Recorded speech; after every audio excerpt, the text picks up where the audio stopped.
Welcome, ladies and gentlemen.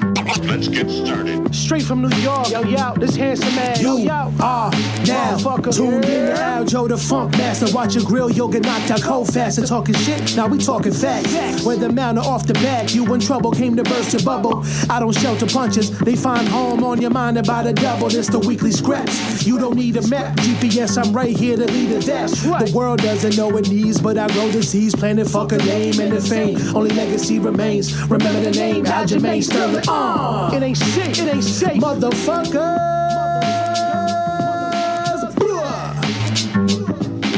What's up, guys? Welcome back to the weekly scraps, episode 157. UFC 269 is in the books, and it was a great event, great card. Glad I was actually able to make the flight and make it all the way back from New York back to Vegas in a 2-day turnaround to get back in time for the fights and get to experience that. That was one of those memories, those moments, just to be able to want to hang out with Chris and his kid, one of my boys, Will, some of the other fighters as well, and to see such a shakeup in one of the divisions, and some people just kind of just staking their claim to who they are and what they're going to be able to accomplish in this sport. It's just one of those things you can't really put like a value on it. You know, I've been to a lot of events, but this was a great one to be a part of. Got to meet some really cool people. And outside of that, especially just witnessing Juliana Pena and the way she just thinks and believes in herself. And a lot of people wrote her off. And I don't want to say I wrote her off, but I knew it was a very tough task. And I knew, man, it could get tired. But for the most part, the odds of the fight going that way just seemed like they were slim to none, you know? And it was just one of those things where she overcame the odds and the obstacles, got the job done, and beautiful, man. Congrats to her. But before we get into that, so flew all the way back. We had the wedding, Dylan Montel's wedding, so congrats to those guys. Sam, Dylan, congrats to you. Hope you guys have a great journey on your a great start to your new journey. That's the way I meant it. So thanks for inviting us out. Beck and I had a really good time, and it was really fun to get to hang out with everybody. Ray, Matt, Sarah, Marab, James, Damien, Dennis, everybody, the whole crew, Pombos, Pumi, Steve.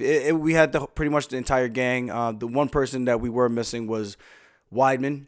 That was a tough one. Obviously, he had to do some stuff. He came actually to Vegas with his son, and he had some things he had to do with CJ. So great time. And again, we got back to the fights in time, and we're going to start this off with obviously the main event, Charles Oliveira. How good was he in the way that he dominated? And my odds boost pick, terrible. A couple of the fights that I picked just did not go the way I thought they were going to go, like, at all. Like, I did really, really bad with my picks. But Charles Oliveira, great performance. Dustin, he had some moments, but for me, the reason I leaned towards Oliveira in that one was because of the grappling exchanges. We've seen Dustin kind of struggle with Khabib before. Not kind of struggle. We've seen him struggle with Khabib before. And that's one of those things. And even in the title fight, it was almost like deja vu for him because he even said it. It was just like, I can't believe I made it to a world title fight again and I got choked out like again. You know, and I felt for him when he said that, man, because I'm like, I couldn't imagine how much that cuts deep, and to do everything that he did to overcome all those obstacles to get back to that position, to get another shot at the UFC title, let alone get one, is super hard to do. And for him to get back to get two, that's a tough task, and it's got to be a tough one for him to swallow. So I don't really know where he goes from here. There's fun matchups if he wants to just collect a paycheck. I don't know if he's going to get another crack at the title anytime soon, unless there was a major shakeup, which could happen. You know, he beat Justin Gaethje. Maybe Justin Gaethje comes in and takes out Charles Oliveira. Then we have Gaethje versus Poirier too, and gives him another crack at the title. But then you got Conor McGregor on the way back. He's going to be healing up and coming back from his injury. So there's a lot of fun fights for him, but I don't know if any of them necessarily gets him right back into the title picture. And obviously you got Islam Makhachev taking on Beneil Dariush. The winner of that should be getting the next crack at Charles Oliveira. But I think Gaethje is going to be the next guy in line for sure. And then the fight with Beneil and Islam Makhachev will be the person waiting in the wings after that, so to speak. So Dustin, he did some really good things. And full disclosure, I was pretty lit. We had a good time. We had a couple people that were very persuasive that I should have these double shots with them. And then I had another party of fighters on the other side being very, very persuasive as well that I should have this double shot with them. After doing one each, I realized I was being bamboozled. The other group got me back to do a second. And after that, I was like, dude, I cannot do another one because this is crazy. I got to survive the night. It was only about 5 o'clock. So a whole lot of night left to go. And I'm already 4 shots in. I was like, I think I need a little bit of a break to kind of make sure I can actually be coherent to watch the fights and don't do anything too ridiculous, you know? So that was one of those things, but it was a great time. We got to hang out with the VIP fan experience before we head down. So I was a little lit watching the fights. So actually today I had to rewatch some of them because that's how lit I really was. But it was a good time. I had a great time. I had a really good time. And to see the fight with Poirier, that was, like I said, that was heartbreaking. But Charles Oliveira looked like a man on a mission. I think he's going to be a very, very tough guy for a lot of these lightweights to beat because he could do it all. He's durable. We see that he doesn't quit anymore. I mean, that was been a big question mark in the past, and people tend to still write him off and tend like each fight, he's going to quit this time. He's going to quit this time. If you just push the right button, he's going to quit. But he hasn't. I think he's 8 fights in a row now. I think we got to kind of give the man his respect and realize like this is a completely different animal compared to the one that lost those past fights before where we were questioning his heart, questioning his durability or his mental toughness kind of thing. So I think his fellow fighters have to kind of chill out with that and realize like, hey man, this is a serious problem that you guys have in front of you in this lightweight division. And I do think if things continue to go this way, a guy like Beneil Dariush can make things interesting because of his grappling. Islam Makhachev could make things interesting because he's strong. I don't know how great his grappling is. I know obviously he hit a Kimura on Dan Hooker, but we're talking about Dan Hooker versus Charles Oliveira in terms of the jiu-jitsu space. It's a completely different realm of skill set. One guy is a legitimate black belt. The other guy just kind of trains jiu-jitsu probably sometimes in the training camp, you know? And that's not a knock on Hooker. That's just that is just the fact, you know? I think he's going to be a very, very tough guy for a lot of those guys to beat. I would be very, very, and I've said this before, interested to see if maybe in a perfect world, Islam beats Dariush. He gets the title shot. Charles Oliveira takes out Justin Gaethje. And let me not say perfect world because then it might sound like I'm whatever. I'm just saying like in a crazy scenario, like hypothetically speaking, Islam beats Dariush. Oliveira beats Justin Gaethje. Now Islam is now fighting Oliveira. Oliveira beats Islam. Would that be something that could entice Khabib to come back and make a return to try to figure out the puzzle of Charles Oliveira? That could be something that could be a huge fight, I think, for the division and to bring Khabib back to possibly challenge himself to get that 30-0. You know, 29-0 is still amazing. It's super hard to do in this sport. But for him to go out and actually fight a specialist like that, which is what we all wanted from Khabib. He's fought a lot of guys that haven't had the greatest grappling pedigree. This would be one of those puzzles that we get to see if he can overcome that as well. And of course, it's Khabib. He takes guys down, he smashes them, controls them. He's a very smart fighter. But it's different when you get to see the matchup actually play out and happen and see how things would have gone, so to speak. You know, I do think Charles Oliveira's skill set is going to be one that's going to be hard to beat for a lot of people for years to come if he really wants to. If he keeps the focus like this, I just can't see how's anyone beating his jiu-jitsu? You got to get the guy tired. I mean, you see the Paul Felder fight where he got exhausted from him hitting like 20 different submissions in a row, and then he gassed himself out, and then Paul was able to come back and TKO him. That was his last loss.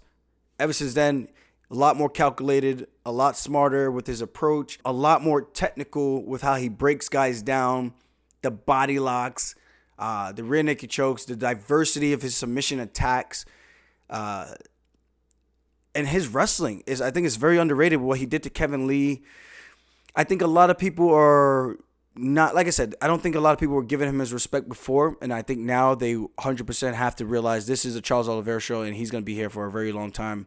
He was already here for a long time, but now the Charles Oliveira Express has fully arrived, and I think he's going to be a tough guy for a lot of those lightweights to beat them. I think Dariush makes an interesting stylistic matchup. Islam makes an interesting stylistic matchup. Outside of that, we've seen the striker versus high-level jiu-jitsu again. And I think Dustin, like I said, tends to struggle with those guys who are very, very good on the ground. And that's not a knock on him. There's a lot of guys who are like that in the UFC that just don't have the diverse grappling pedigree to defend. And I'm gonna go forward on this one, especially when we get to Juliana Pena. There's a couple things that you see some people do well and some people they don't do well in the fights. And I think that's just a testament to how much time they actually put into their grappling. And I think Oliveira, of course, he's who he is for a reason. So congrats to him and his team. Oh yeah, and a fun fact on that, he was actually sitting next to, one of his guys was sitting next to us, and they were showing my friend Will a bunch of videos of him training, how he took the back and the standing rear naked choke, and how he was finishing and working in practice, how those guys drilling those positions and whatnot. So it was cool to see that, and then to see the fight end like that was like, yo, that's like poetic right there, super dope, So crazy stuff, man. Kudos again. The next one, Juliana Pena, obviously upsetting the GOAT, Amanda Nunes, which has to be probably up there with one of the greatest of all times in terms of upsets in history. I mean, you got Weidman versus Anderson Silva. You got Matt Serra over GSP. In terms of the odds, I think Matt Serra versus GSP is still the highest odds. And now you have this one with Amanda Nunes losing to Juliana Pena. And not just losing, she lost in a very big way. Like almost, I don't want to say super dominantly because Amanda had her moments. There was one point where Juliana Pena was doing so good on the feet, pushing Nunes back, and then Amanda throws a shot. I think they slip off exchanges. Like I think they were both throwing a 2. They came back with like a 3, and then Amanda steps back and she lands one hard cross, which instantly swelled up the eye of Juliana Pena, which is crazy. That just shows how much power Amanda Nunes has when she sits down on her punches and she lands. It could be lights out just like that, So great fight for Juliana Pena. Talk about an upset, man. That was so crazy to see. The whole crowd was in shock. I was in shock. There's videos of my face. And I'm just like, I didn't even know I was looking like that. I'm sorry. People thought I had money on the fight. This is why I don't bet on fights, because it gets too crazy for like unpredictableness like that. Again, we are all human. Sometimes the dog has their day, and every blind squirrel finds a nut once, So it's just one of those things. And Juliana Pena, she fights ugly. And it's effective for her. She knows how to win. She's a dog. It might not be the most prettiest way for her to, like in terms of like someone hitting pads and trying to look all super crispy clean with the combination. Like, oh, those are sharp punches. Kind of like a Dominic Cruz, the way he throws his punches is like not the way you would typically teach somebody how to punch. But everyone has their unique style that works for them. And that's what Juliana Pena does well. Her unique style works well for her. I know she's had a couple of tough ones with the Durandame fight, the Shevchenko fight, and now this one, the cream managed to rise to the top for this occasion for her, and she got the job done in a very, very big way. To see that she hurt her with the hands and then put the finishing touches on her, took her down, choked her out without even putting any hooks in. Obviously, Amanda looked like she was just hurt really bad, and it seemed like she just wanted out. Or maybe she was just really exhausted. A couple of different thought processes for me in terms of that situation and how the finish went. Like it kind of looked like she gave up a bit. But again, she got hurt really bad, and it's just one of those things. It's a fist fight. Live to fight another day, so I get it. The one thing that I was talking about in terms of the grappling aspect, if you look at Pena, when she gets taken down with that nice hip toss, it was like a judo hip toss that Nunes hits on her, reaps the leg, traps the arm, reaps the leg. She sits her down. She goes to the single leg. She comes up into a standing position. They disengage, and then they're back to the striking affair, whatever. That's one grappling exchange. And then the next one when Amanda Nunes was on top, and then she managed to transition to the back, and Julie was just hanging on to that Kimura lock, holding on to that Kimura lock while Amanda Nunes was on her back. Dead to rights. She was like, I'm not letting this thing go. You can't choke me with the one arm because I feel safe here. You can get choked with one arm, so guys, don't try that at home. But She had the Kimura lock, and no fear or worry about the choke. She managed to get her shoulders to the mat, look Amanda Nunes in the face, and then get to that single leg again. And she used that to get herself up on her hip. And when she was on her hip, that gave her the opportunity to get back to her feet. I think a lot of people are missing that when it comes to grappling. And I don't know if that fight ended, that round ended on the ground. I did rewatch that one, but I know she had that Kimura lock. Yeah, I think that one finished with the Kimura lock. But if you just watch how she got to the single leg to begin with, when Amanda was on top, she gives like kind of like a cheeky little smirk and a smile to the whoever she's smiling at, and kind of like showing like, yeah, I'm okay in this position. And then Nunes was able to lock on that Kimura lock from the bottom even deeper. And I think you start to see the change in Amanda's face, that she had to really respect what was going on. Otherwise, she could have gotten her arm taken out and gotten swept or whatever. She swept her into the cage for a bit, and then that's when the bell, oh yeah, that's what happened. So the bell rings, and then Pena just starts swinging while she's on her back, and then like 3 seconds, maybe like 2 seconds until the bell rang, and then they stopped the fight going into the second round. So I just think people need to pay attention to the detail when it comes to how to get back to your feet, creating space. One of the things Dustin did was he kept his guard locked when Oliveira was on top. And I think people tend to think jiu-jitsu practice, where I'm going to keep my guard locked because I'm going to look to submit you off my back by throwing up a triangle or an armbar. If your style is to get up, the only way for you to get back to your feet is you have to unlock your legs. You got to uncross your ankles and try to get to a hip. Try to create some space, look for a frame, and try to get back to your feet. That is the most efficient way that you can get back up to a standing position. Other than that, if you do it the wrong way, you give your opponent an opportunity to trap the wrist, break you down, a la the Dagestani handcuff, which is, it's a wrestling wrist ride. We do that in wrestling all the time, 2-on-1, because American wrestling, we are allowed to wrestle on the top position for a period of time, not like international wrestling where you get a takedown, a couple seconds, you try to turn them, you can't turn them, you go back to your feet. American wrestling, we get a double wrist ride, we break you down, we're looking to control, we're looking to do gable arms, put the arm behind your back, put a power half on, bar your ass up. So it's a different style of control. So you have to be careful when you're getting up so that you don't get locked into positions like that. If you stand too close, where the guy can grab it really close, pull it in, or they can grab the elbow, break it down. They can look for a Kimura trap, or they can step over, take your back, or if you step up the wrong way, they can look for a choke. So you have to make sure you're doing your homework and how to get up, getting different looks, getting really good people who can transition to the back take so that you can get those reps in the room, so that when you get to those fight situations that you understand those high stress situations and you don't get caught up in a moment where you could get submitted. So Pena did a great job. She was a girl on fire. That jab that she landed like 3 or 4 times in a row in that second round right before the finish, where she took her down, kind of like a hip toss. It wasn't a hip toss, but she grabbed her, kind of threw her down, kind of like to the side. And again, she didn't even need to throw the hooks in. She just attacked the neck and put the rear naked choke on. Hookless and won. Big win for her. I think they're going to definitely run it back. The one thing that was confusing to me, concerning, I felt like Nunes didn't really look upset, bothered, angry, disappointed. It was kind of like she was just like, all right, cool. All right, where's my baby? I want to go play with my baby, which is great. That's great. But it was just like, it makes me wonder if they do run it back, is it going to be more or less of the same thing, if that makes any sense. The next one, Ponzinibbio, that was a good fight with Jeff Neal. Jeff Neal wins, split decision. The one judge had 30-27. I thought it was 29-28 all the way across, but I guess you could kind of make the argument for 29-27. I wasn't sure that Ponzinibbio won 2 out of the, I don't know. It depends on what you're looking at, because they both had their moments. I mean, he got the takedown, but the takedown, he kind of got right up after using the whizzer and kind of bumping into him and kind of resetting the position back to the feet.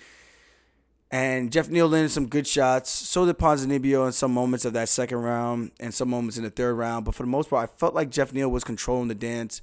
And I thought that was enough for me to give him the 29-28 decision. Kai Kara France. Man, the knockout over Cody Garbrandt. Let's just talk about the power. what I said was Kai Kara-France was sit down on his punches, where Cody's more like, I'm going to blitz you and kind of catch you in between that blinking where you don't see me coming at you, where it's just bop, bop, bop, bop. And when you catch somebody like that off guard, it's easy to get knocked out when you don't see the shots coming.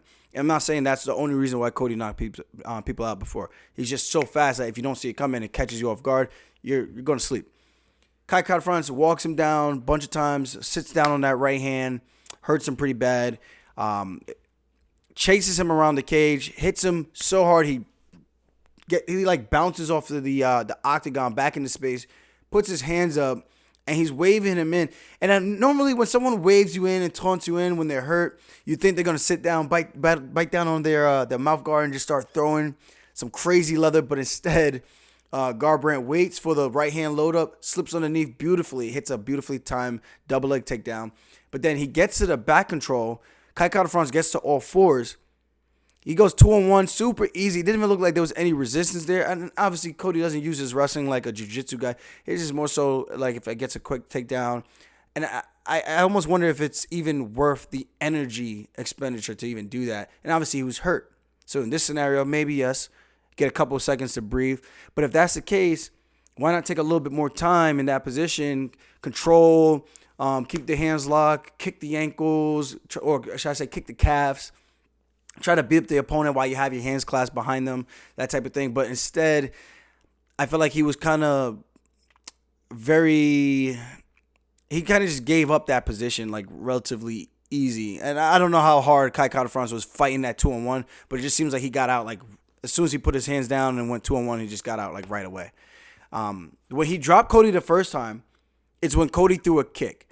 Now, we always said Cody would be this martial artist if he threw more kicks and added more diversity to his striking game, blah, blah, blah. He's only throwing hands. He just tries to box everyone. Oh, he always goes crazy. People say all these things and critique him.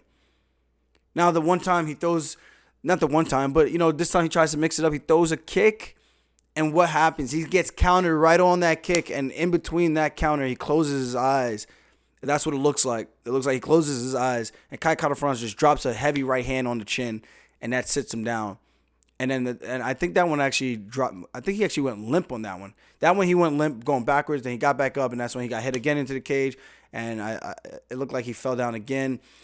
It was just a great night for Kai Kara-France, and to show that the flyweights do have power, and it is something that I think we have to wonder if Cody's chin is gone. And we've wondered this before at the bantamweight division, where obviously the guys are a little bit heavier, they hit harder.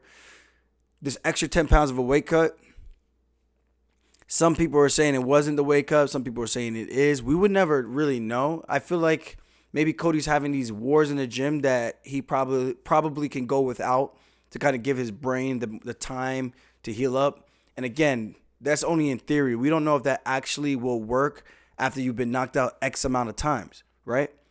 So maybe in theory, where if you got knocked out for the very first time, like a concussion protocol, you take the time off, no contact, you let your brain heal up, kind of like what Dominic Reyes is doing after being, hit that many times to the head and knocked out. It's like you got to give your brain some time to rest, especially after the training camp. The training camp is usually where you take the most damage to the head, obviously, because you got the headgear on, you're sparring a lot, 2-3 times a week. Some people even spar more than that. They're crazy people. Don't do that.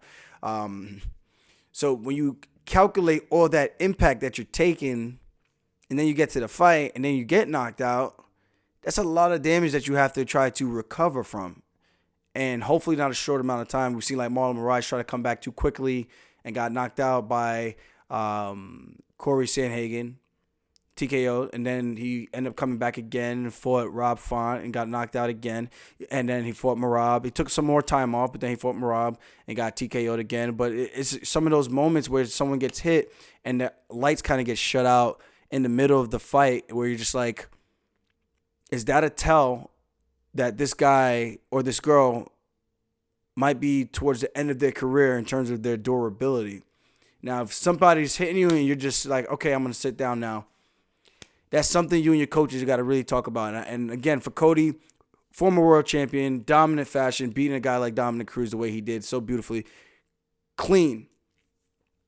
And now you see where he's at in this weird void where it's like he's You know, obviously Kai Kara-France was a good matchup for him in terms of speed because he was the faster guy. But let's be honest, man. When you're starting to get sat down like that, you have to really take a look in the mirror and be honest with not only yourself, but with your team and everything. Because you don't want to, unless your team knows what the deal is. Like, hey, man, we're just going to collect this paycheck. We're not going to get too hurt. This is the goal. Okay, cool. Go get your money, King. All right.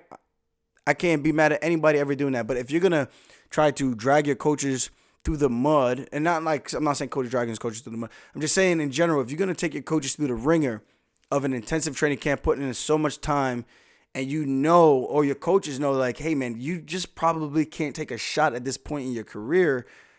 Maybe we should have a different kind of approach. That's a tough conversation you guys got to have. And again, you have to be honest with yourself and with your team and with the people around you. And hopefully your people around you are letting you know what's up. I mean, I think it becomes pretty apparent and easy to see your fights from now and your fights from years ago where you got hit and you were fine. And now you're getting hit and you're getting sat down. It's a big difference. And again, people can say whatever they want. Kai Kara-France can crack. Flyweights can crack. And you cut that extra 10 pounds when you've never done it before, kind of like what TJ Dillashaw did. He took one of those shots and his eyes rolled right back to the back of his head real quick when he fought Henry Cejudo. Barely got hit. I mean, obviously it was the right spot, but still, eyes went out. Like, I got hit by Marlon behind the ear, and my eyes didn't roll back, but I lost my footing real quick. But if my eyes start rolling back in the back of my head real quick, I'm like, okay, coach, I think we got to talk, because things aren't looking good in terms of the performances, and I don't like the way I'm reacting and the way I'm looking in these fights. It's not just what can you do skill set wise, because Cody is phenomenal in terms of his skill set. You look at his skill set, the way he's performing, that's great. But it's about the durability as well. It's a young man's game. Us older dogs, eventually time catches up to us. All the wear and tear on our bodies catches up to us, and eventually we're not going to be able to be the same person that we were back in the past. Even like the Tito Ortiz fight when he fought Anderson Silva in that boxing match, he got clipped, and then I mean, he was bobbing and weaving in the corner. Tito stoned these slow punches, and then he got hit.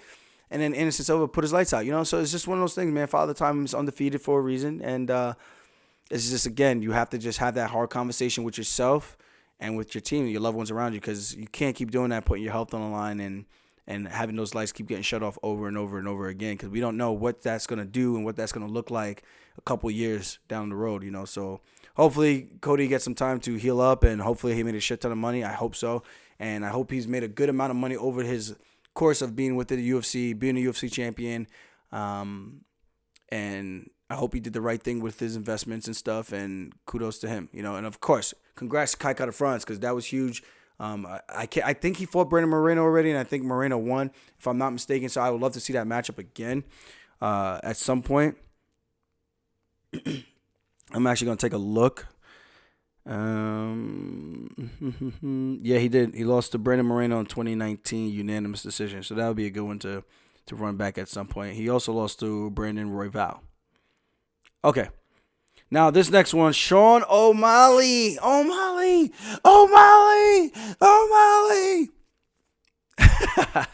like the biggest Sean O'Malley troll and supporter all in the same breath, I like O'Malley. I like what he's doing. The guy is smart when it comes to advertisement. Is smart when it comes to promotion. It's smart when it comes to the way he speaks. It's smart when it comes to just understanding the fight game at a very young age and making right business decisions for himself. And I hope a lot of other younger guys that are coming up, guys and girls, are watching this guy, seeing what he's doing, picking their shots, calling their fights, doing the right thing, not rushing too soon, making their money, stack their bread, use the UFC platform for what it is.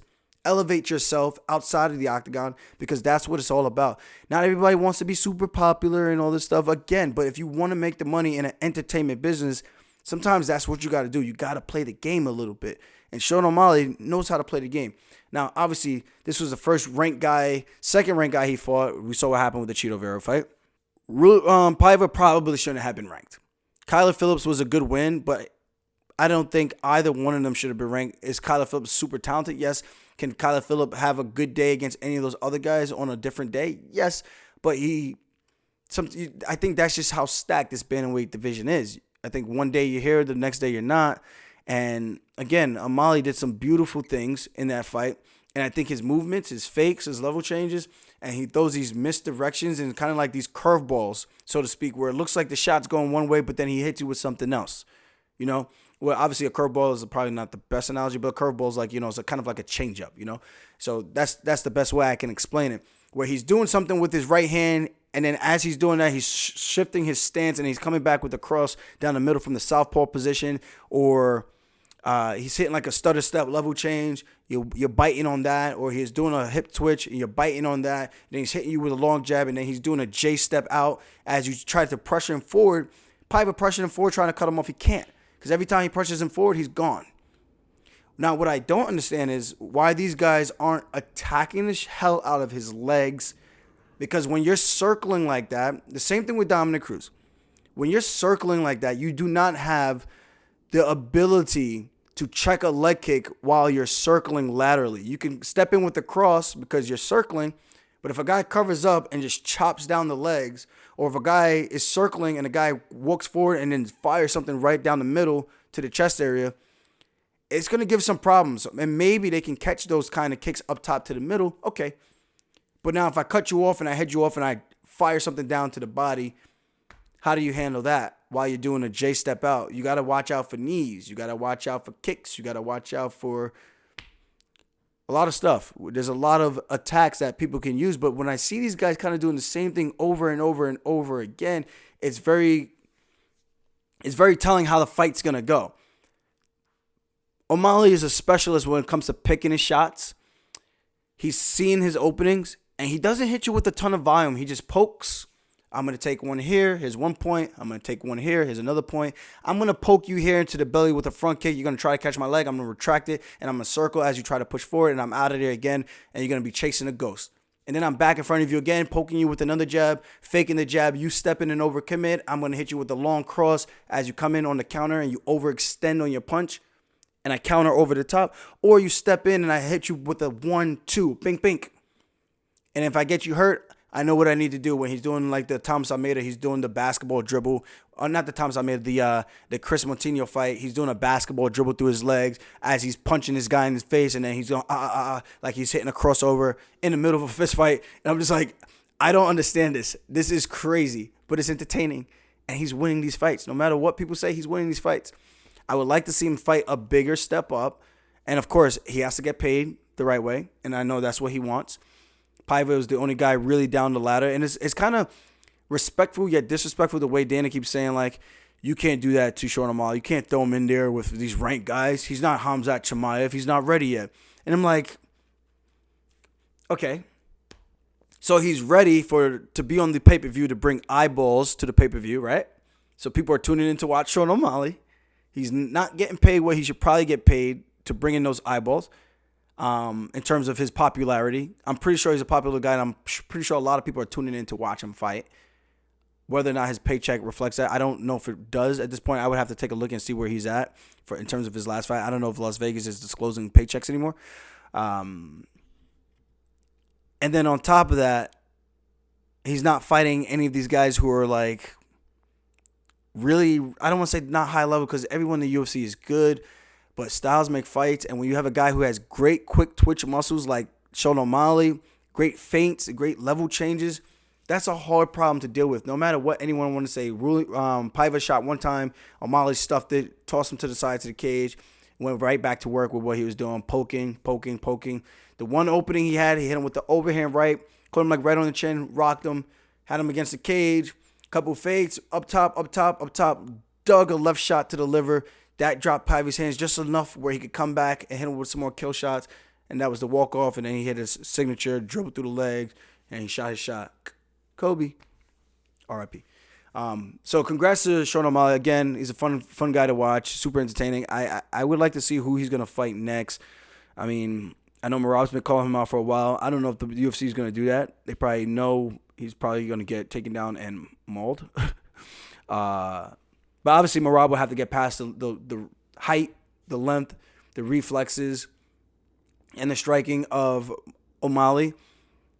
But I think once Merab takes his time, finds his time, and cuts him off, and puts the pressure on him, I think it's a good night for Merab. So I think that would be a tough fight, and whatever. We'll see what happens with Sean O'Malley. The Sugar Show continues, and I'm here to watch it, unless he's fighting Merab. So it's all good for the bantamweight division because people are tuning in. They think he's going to be the next champ at some point. We'll see. Styles make fights. And again, we haven't really seen his grappling game at all yet. And we've seen guys make it to a title shot, fight in a title fight, and when the tough got going because they fought a grappler, they don't know what to do. And that's probably exactly what's going to happen. I'm not saying it is, but it probably will and it probably is, especially if it's me at the top of the helm by then. So we'll see. But congrats again, Sean O'Malley. You deserve it. There's a couple of good fights. I don't want to spend too much time talking about all these other fights because there's so many good ones, and this podcast will just be way too long. Josh Emmett got a big win. Dominic Cruz beats Pedro Munoz after coming back after a very, very tough round one. It looked like he got hurt 3 times, but he dropped him with the jab. Then he hurt him again, where sat him down. I don't know if they count that one as a drop because, again, he face planted again off the initial attack from Pedro, but then Cruz came back and battled well properly in the second and third round and put on a phenomenal pace and output, just landing these crazy looking punches where it just looked like slingshot, where he's just like, ha, ha, ha, ha, ha. They come at these weird, awkward angles and shoots it up and then boom. It's like a slingshot type of punch, and he really corks his entire body into it, or he'll throw the straight long punches and then he'll step off to the side, J-step or L-step, depending on which one he's looking to do. Great footwork. This looks like the best Dominic Cruz we haven't seen in a very long time. And he's another one of those guys where he's starting to take a shot. Obviously, it was a jab. He was doing like a hop step. He got caught with the jab coming in. But the other shot that he got hit with when he was on the cage, I think it was a left hook. It's very telling of obviously 36. Maybe at this point in his career, those shots are starting to add up, and it could be the same story of what we saw with Cody Garbrandt. Now, isn't that fascinating how Cody Garbrandt beat him, and the trajectory of both of their careers, one went up, one went down, and now the other is back up, and the other is going down, which is so crazy how this sport can be, man. It's the name of the game, and it's a tough one, man. It really is, and to be around as long as Dominic Cruz has been, congrats to him and his team. I wonder what's next for him because that's going to be, there's Merab, but Merab will have to hunt him down and chop those legs down, man. But that would be an interesting matchup, I think.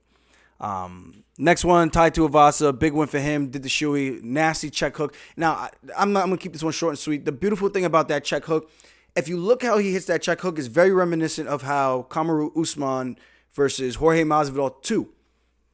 Usman comes in and hits that 3-2. The 2 gets there and actually connects before Masvidal can hit the check hook. Maybe it was a depth perception thing in terms of the reach or not realizing the distance management and getting caught. And now you see this one, the check hook cracks Sakai before he has the opportunity to connect with the right hand. And he kind of rolls, Bam Bam kind of rolls with that right hand.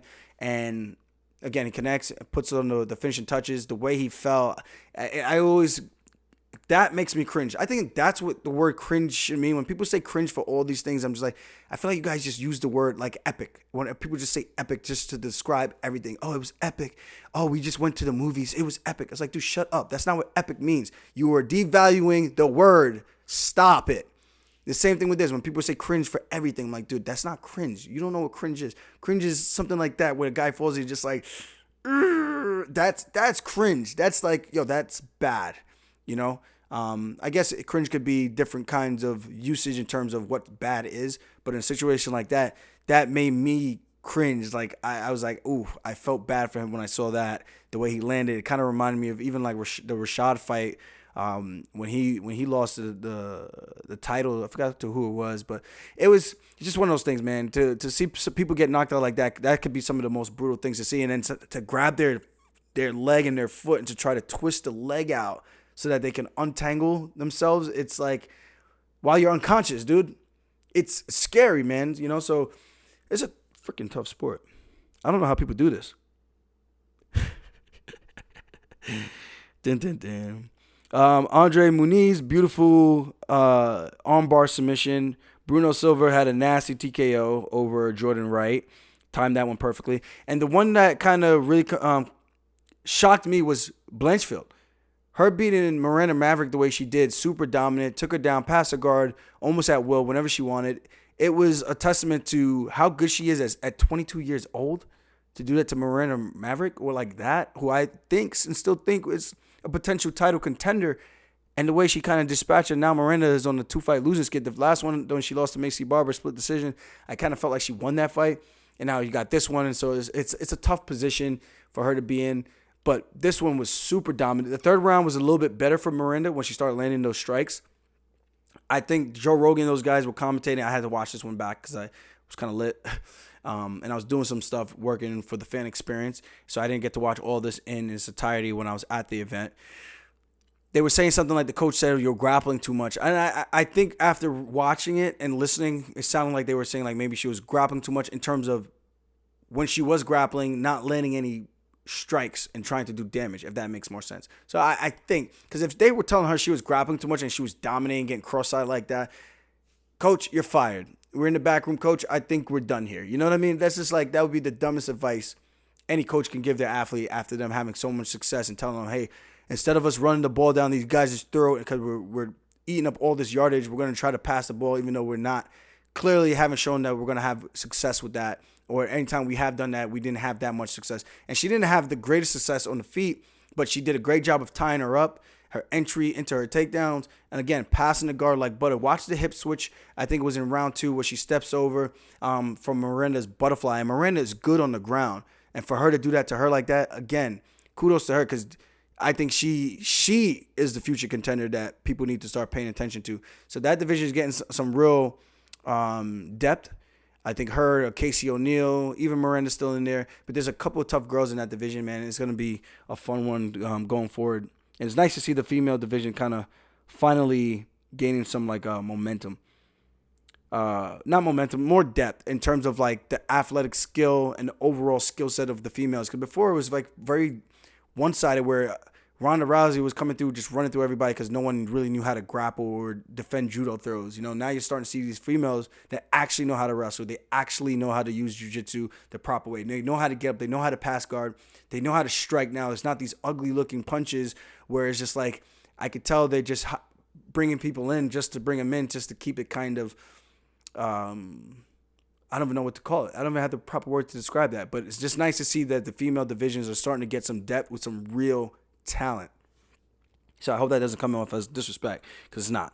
I think it's just showed us I actually watched the fights, and you know, you can see skill from before where the sport was at. And of course the men's sport, but we had a lot more talented people overall because the depth of the division is just a bigger pool of people that are actually trying to compete and do the sport. And now you're starting to see real female athletes come out and partake in MMA. Tony Kelly beat Randy Costa. Randy Costa, he is the one-round wonder. Again, loses after the fight gets out of the first round. If the fight doesn't end in the first round, for him to win, he's losing the fight. You know, that's pretty much the theme of his career. Kind of sucks. He's a fun guy to watch because he brings it. Tony Kelly looked good. I think that might have been his second win in a row at 135. He is 5'11", 5'9", 34 years old. I'm tired of these tall-ass dudes, man. Stay your tall ass in another weight class, man. Get out of here. Yeah, 2 wins in a row for him. And Jillian Robertson taking down Cochera, Priscilla, and defending an eye poke at the end of the round while she's trying to gorge her eye out with her thumb to try to escape the rear naked choke. Kudos for trying to get out by all means necessary, but that was just rude. That was just straight up rude.